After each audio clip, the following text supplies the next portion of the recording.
Саламатсыздар ма, құрметті көрермендер? Мен бүгін сізге көптеген сан түрлі емтихандарда жиі кездесетін есептің бірін көрсеткелі отырмын. Яғни есептің шарты 4 тізбектес натурал сандардың көбейтіндісі 360-қа тең. Ол қандай сандар? Сонымен бұл есепті шешудің тәсілдері өте көп. Ең қарапайым, ең тікелей тәсілі ол теңдеу құру. Жоғарғы сыныптарда әдетте сол теңдеу құру арқылы шығаруды үйретеді, бірақ 4-ші, 5-ші сыныптың оқушылары үшін, немесе 6-ші сыныптың оқушылары үшін ол теңдеу құру әрине ол тәсілді олар білмейді. Ол жерде квадрат немесе биквадрат теңдеулерді шешу қажет болады. Сол үшін біз бұл есепті қарапайым тәсілмен шығарып көрейік. Әуелі тізбектес сандар деген сөздің мағынасын түсіне алайық. Тізбектес сандар дегеніміз ол қатар-қатармен жазылған сандар, яғни араларында ешқандай сан өткізбей, қатар жазылған сандарды тізбектес сандар деп айтамыз. Яғни мысалы 55, 56, 57 деген сияқты. Бұл тізбектес сандар.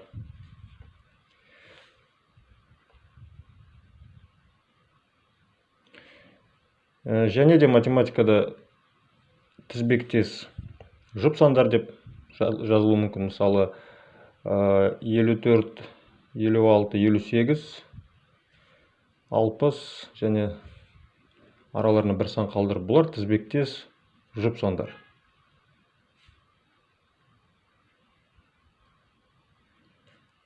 Және сол сияқты тізбектес тақ сандар болуы мүмкін. Мысалы 53, 55, 57, 59 деген сияқты тізбектес тақ сандар. Яғни бірінен соң бірі кезек-кезегімен жазылған тақ сандар. Бізді қызықтыратын тізбектес сандар, яғни бұл жерде жұп сан тақ деп бөлінбейді. Жалпы 4 тізбектес натурал сан бар. Оларды көбейткенде көбейтіндісі 360-қа тең. Сонымен не істеуіміз керек? Неден бастауымыз керек? Ең бірінші біз 360 деген көбейтіндіні жай көбейткіштерге жіктейміз. 360. Енді 5-ші сыныпта қабылданған схема бойынша жасайық. 360-ты ең кіші жай сандардан бастап бөліп отырамыз. Сөйтіп барлық жай көбейткіштерін анықтаймыз. Ең кіші жай сан ол 2. 360-ты 2-ке бөлеміз 180, 180-ді тағы да 2-ке бөлеміз 90, 90-ды тағы да 2-ке бөлеміз 45. 45 енді 2-ге бөлінбейді. Келесі жай сан реті бойынша ол 3.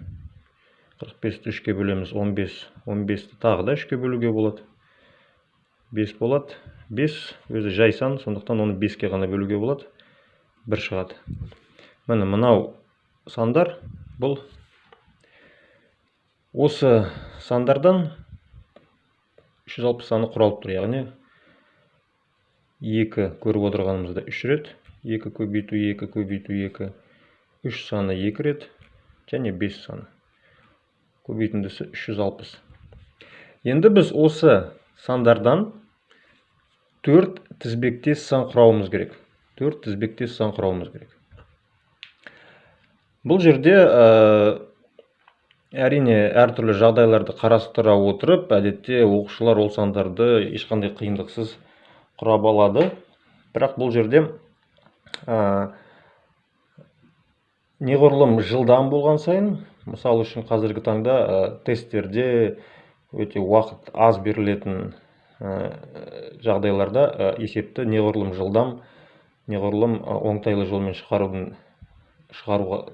керек. Сол үшін түрлі әдіс тәсілдерін, түрлі қасиеттерді ескеріп, соларды білген әрине ол үлкен көмек тигізеді. Сонымен бұл жерде біз қарап отырғанымызда 4 тізбектес сан болса, тізбектес сандар міндетті түрде алмасып отырады. Яғни, мысал үшін 1, 2, 3, 4, 5, 6 деп кете береді. Сонда тізбектес сандар міндетті түрде алмасады. Тақ сан, тақ саннан кейін жұп сан, жұп саннан кейін тақ сан, жұп сан, тақ сан, осылайынан алмасып отырады. Яғни егер біз кез келген 4 тізбектес санды алатын болсақ, олардың ішінде міндетті түрде екеуі жұп және екеуі тақ болады. Және екеуі тақ сан болады. Біз 4 тізбектес сан алсақ, оның екеуі жұп, екеуі тақ. Яғни 360 деген санды 360 мәні 360-ке тең болатын 4 санның көбейтіндісін алсақ, сол 4 санның екеуі бізде тақ сан және екеуі жұп сан. Бізде қандай тақ сандар бар? 3 және 5. Және біз ескеруіміз керек, бұлар тізбектес сан болғандықтан, осы екі тақ санның айырмасы 2-ке тең болу керек. Яғни айырмашылығы 2-ке тең болу керек. Бұл жерде қарапайым есептеулерді қарайтын болсақ, мысалы 3 пен 5 келіп тұр. Біреу 3 болса, біреу 5 болса. Қалған жағдайлар келмейді. Мысалы 9 пен 5 келмейді. Егер 3 пен 3 бірге алатын болсақ, 3 пен 5 бірге алатын болсақ, 15 пен 3 келмейді. Яғни олардың айырмасы 2-ке тең емес. Яғни бұл жерде жалғыз мүмкін нұсқа ол сандардың біреу 3-ке тең және біреу 5-ке тең. Сәйкесінше 3 пен 5-тің арасында тізбектес болғандықтан бізде 4 деген сан болу керек. Сонымен егер біз 3-ті алатын болсақ, 5-ті алатын болсақ, олардың арасында 4 деген сан бар. 4 деген сан ол 2 көбейтілген 2. Сонда қалған сандар ол 2 мен 3. 2 көбейтілген 3 ол 6 болады. Тең 360. Яғни 3 көбейтілген 4 көбейтілген 5 көбейтілген 6.